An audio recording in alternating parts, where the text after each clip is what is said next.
Om Swastiastu, Rahajeng Semeng, Dumungi, Kelompok Denpasar, nyarangi ajak teman-teman melalui di Kintamani.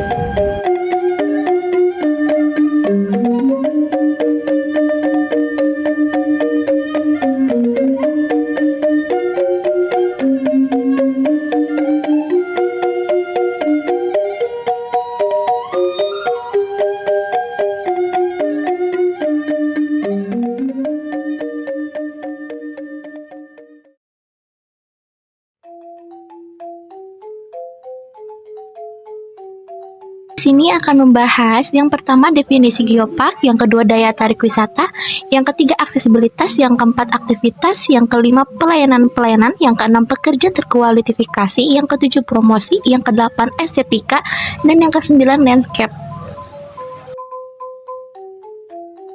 Kita bisa dilihat dari slide ini, Geopark Batur adalah kawasan konservasi warisan geologi yang merupakan bagian dari Global Geopark Network atau yang bisa disebut GGN Earth Park. Kawasan Geopark Batur terdiri dari dua kaldera dan menyajikan lanskap vulkanik lengkap dengan dinding kaldera, kerucut, dan kawah. Global Geopark Network atau yang bisa disebut dengan GGN Earth Park adalah asosiasi internasional nirlaba yang secara resmi didirikan pada tahun 2014 dan mengikuti undang-undang Prancis. Global Geopark Network adalah mitra resmi UNESCO untuk pengoperasian Geopark Global UNESCO. Untuk aksesibilitas ke Geopark Batur, teman-teman bisa melewati Jalan Raya Batur berjarak 72 km dan memakan waktu tempuh kurang lebih 1 jam 54 menit jika teman-teman berangkat dari Bandara Igusti Ngurah Rai.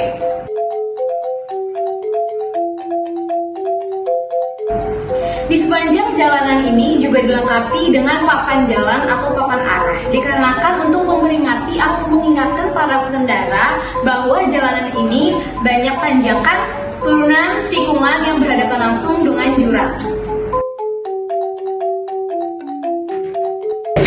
Nah, di Geopark Batur ini terdapat beberapa daya tarik wisata. Yang pertama ada Gunung Batur dengan ketinggian 1717 mdpl atau meter di atas permukaan laut. Yang kedua ada Museum Batur yang diresmikan pada tanggal 1 April 2016 oleh Kementerian ESDM atau Energi Sumber Daya Mineral Provinsi Bali. Yang ketiga ada Danau Batur dengan kedalaman 88 meter dan luas 16,5 km. Yang keempat ada Hutan Batur atau hutan bumi dengan luas 370,5 km persegi. Selanjutnya, aktivitas di Gedung Batur ini, teman-teman bisa melakukan berbagai aktivitas seperti yang pertama mendaki Gunung Batur, yang kedua trekking dan camping, yang ketiga menjelajahi kawah Gunung Batur, yang keempat belajar tentang budaya lokal, dan yang kelima mencicipi kuliner khas. Selanjutnya, aktivitas Museum Batur. Di Museum Batur ini, teman-teman bisa melakukan berbagai aktivitas seperti yang pertama menjelajahi pameran, yang kedua mengikuti workshop, dan yang ketiga mempelajari sejarah Geopark Batur. Selanjutnya, aktivitas Danau Batur. Di Danau Batur ini, teman-teman bisa melakukan berbagai aktivitas seperti yang pertama menikmati pemandangan, yang kedua berperahu, yang ketiga bersantai di tepi danau sambil menikmati kuliner lokal, dan yang terakhir berfoto-foto. Selanjutnya ada pelayanan-pelayanan yang tersedia di Geopark Batur, yaitu yang pertama menyambut tamu dengan senyum dan salam. Yang kedua, memandu wisatawan. Tersedia tour guide dengan harga mulai dari 35 US dollar setara dengan 500.000 rupiah. Yang ketiga, menyediakan lahan parkir yang luas. Dan yang keempat, dan selalu menjaga keindahan, keasrian, serta kebersihan.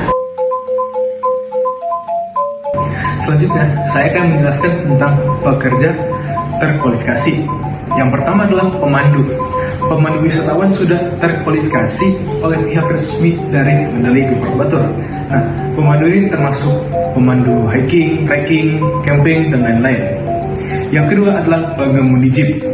Ya, pengemudi jeep untuk tour and travel Geopark Batur merupakan pengemudi yang sudah terlisensi untuk mengendarai jeep atau yang disebutkan four wheeler.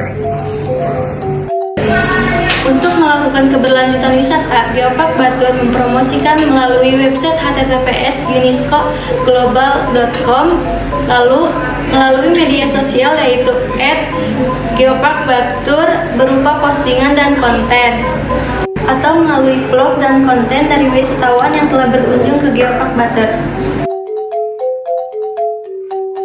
Selanjutnya, wisata alam. Di Geopark juga bisa dibilang sebagai wisata buatan alam, dikarenakan terdapat Gunung Batur dan Danau Batur, di mana daya tarik tersebut murni buatan alam. Selanjutnya, saya akan membahas tentang estetika. Estetika pada Geopark Batur merupakan keindahan alam. Geopark atau Taman Bumi sendiri merupakan teritori atau kawasan dengan geoheritage tertentu, ya, termasuk landscape vulkanik, hutan tropis, dan danau, dan memiliki unsur serta kelangkaan serta estetika. Nah, ini adalah bangunan dari Museum Geopark Batur. Di depan museum ini terdapat tempat parkir. Kemudian, ini adalah pemandangan Gunung Batur dan juga hutan Batur. Nah, di balik hutan ini terdapat Danau Batur dengan kedalaman 88 meter. Nah, jika teman-teman berminat untuk mengunjungi Geopark Batur, berikut kontak lengkap dari Geopark Batur dengan nomor telepon 0366911537 dan email info@baturunescoglobalgeopark.com. Lalu websitenya https://baturunescoglobalgeopark.com. Untuk lokasinya berada di Kintamani, Bali, Indonesia. Nah, teman-teman bisa melihat ini adalah sertifikat yang dikeluarkan oleh UNESCO untuk Geopark Batur sebagai tanda bahwa Geopark Batur adalah kawasan yang dilindungi. Sertifikat ini dikeluarkan pada tahun 2017 dan berakhir pada tahun 2020. Ini adalah review untuk museumnya, yang ditulis pada tanggal 23 Maret 2022. If you like something quiet and is a museum, it is recommended. The first UNESCO Geopark has comfortable and very friendly staffs, a lot of knowledge about Mount Batur, its area and culture. Matur suksma.